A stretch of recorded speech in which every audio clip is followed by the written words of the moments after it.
everyone, it is Tuesday. You're actually seeing this on my apartment. This is the kitchen. I'm about to make myself some peppermint tea. Just wanted to appreciate this adorable little mug. I have like electric baseboard heaters and they are horrendous in the fact that they make like my sinuses so dry. So I'm gonna get some tea going. I love tea. My all-time favorite tea is chai, but I am so sensitive to caffeine, and I've been drinking a lot of caffeine lately, and it's been low-key fucking my stomach. So we're gonna go for some caffeine-free herbal tea this morning. Technically this afternoon, I think it's like almost 1. I use a bunch of sugar for my tea. I go in with like 2, sometimes 3 spoonfuls of sugar. I have like a crazy sweet tooth, and I like my tea really sweet. I think it comes from literally being weaned off of like milk by like fucking Bojangles sweet tea or something like that. I wasn't actually, but like essentially like growing up in the South, that's kind of what happens is you go from like your mother's milk to straight to like sugar-filled tea. Last thing I always add to my tea is a little dash of heavy cream.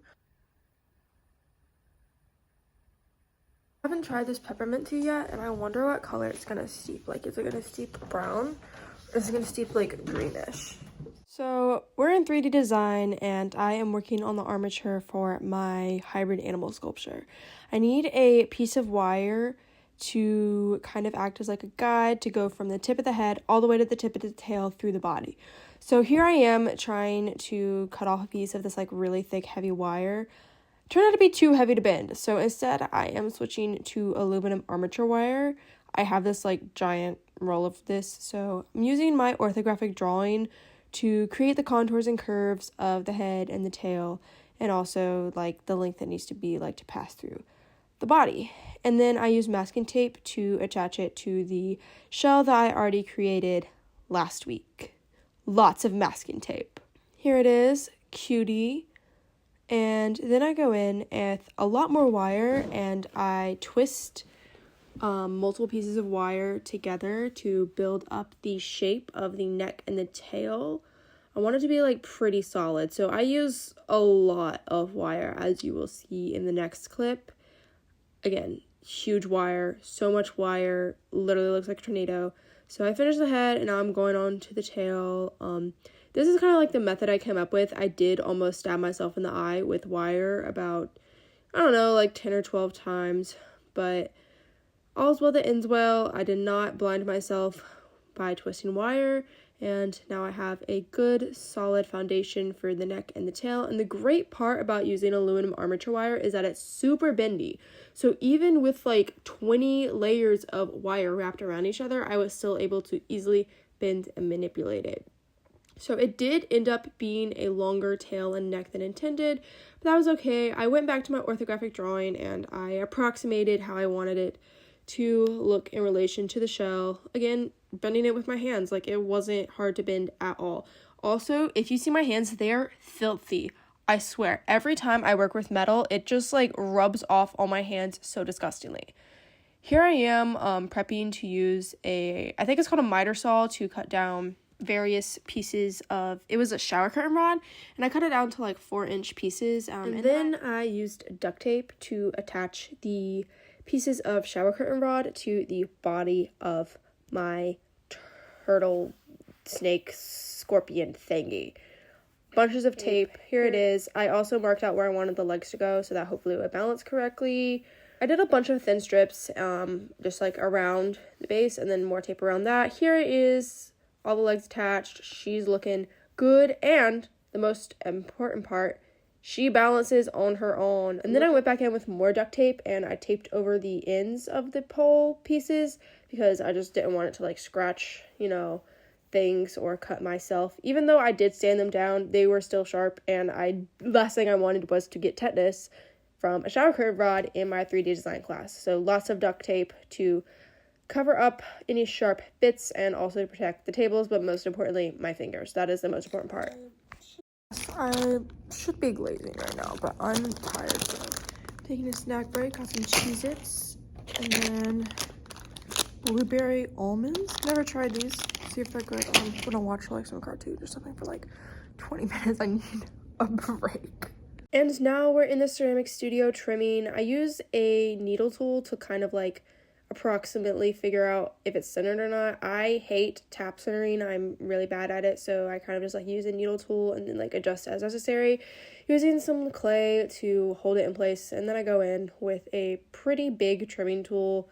I like to go really slowly, especially because I haven't thrown or trimmed anything in a long while, so I wanted to be very careful. Even with being as careful as I could, it was honestly a struggle to trim the pieces that I had thrown. And I ended up having to go in and attempt to save a piece. I accidentally trimmed way too much and it was so thin, so I attempted to attach a handle to it to like patch up the hole I had cut in it. That didn't work. It ended up collapsing the bottom of the pot more, and so I just gave up. I had to step out and take a little break. I am 0 for 2 in trimming my pots. 2 of them are dead. So let's see if I can save the other 2 bowls and the vase. Hopefully. I'm so stressed and discouraged, and I don't want to do this anymore.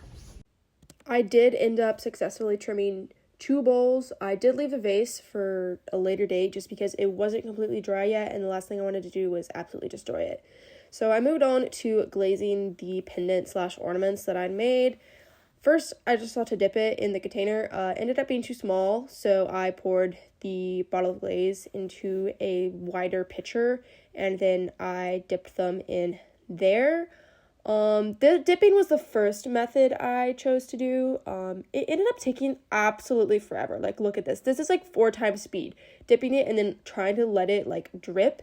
It drips for forever. I'm looking at it. I'm shaking it. I am literally resorted to blowing on it. It took forever to drip. So I only dipped a couple of them just because it was taking so long and it was really frustrating. Then I switched to brushing on glaze, which was a lot more effective in my mind. It was just like so much easier, and also it kept the edges a lot cleaner because as you'll see like later in the video, I did have to go in with a sponge and clean off all the edges from the ones I dipped because there was a lot of glaze on the edges, which would have probably glued it to the kiln shelf. Here's a comparison of the dipped versus the brush. The dip did have some like cool air pockets where the holes were, which I really liked, but ultimately, you know, I was just going for time because I was on a time crunch. It's nearing the end of the semester and I have to have things finished so that they can go into the last kilns. And here I am using a sponge to wipe off all the excess glaze like on the edges of the dipped pieces. It was not a fun experience. I really should have waxed the sides and the bottoms. I think that would have made it go a lot faster, but again, time crunch. I'm trying to find the most time-effective way to do everything. And here is what they all turned out with. They're actually going to be pink, green, and blue. Obviously, the raw glaze before the fired glaze looks completely different, and it's crazy how it changes. Anyways, I hope you had a wonderful time watching this. I hope you're having a good day. I hope you had a good Thanksgiving holiday, and I'll see you again next week.